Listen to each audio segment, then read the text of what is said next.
حضرت زبیر ابن عوام رضی الله عنه دوی خپل مور ډیر بهترین تربیت کړی دی. حضرت زبیر ابن عوام له څه شیزونه پکې راوستي دي تربیت کې. یو پکې بهادری راوستي ده، بهادری.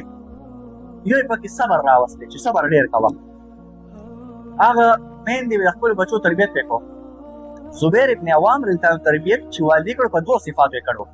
یو پکې بلند همت پیدا کړی و، بهادری چې بزدلی په ماشوم کې ښه نه ده. دویم چې کوم صفت یې پکې پیدا کړو هغه صبر او صبر. نو تاسو لږ شاید سوچ وکړئ نو دې ټایم سره زموږ د ماشومانو کې دا دواړه صفات نشته. نه په نوجوانانو کې صفت شته، بلند همتي خو پکې شته نه. لږ شانتې هغه شي نقصان شي هر څه ورته پرېږدي، ټول کاروبار ټول هر څه ورته پرېږدي. او داسې بېوقفتوب دی چې په یو ټسټ کې فیل شي خودکشي وکړي. یو ټسټ کې فیل شي خودکشي وکړي. دا د څه علامت دی؟ دا علامت د دې دی چې دې ماشوم کې بلند همتي نشته. دا ماشوم غټ همت والا نه دی، دی فیلیر نشي اکسپټ کولی. او کوم ماشوم چې فیلیر نشي اکسپټ کولی دا ماشوم مخکې سکسس نشي کولی.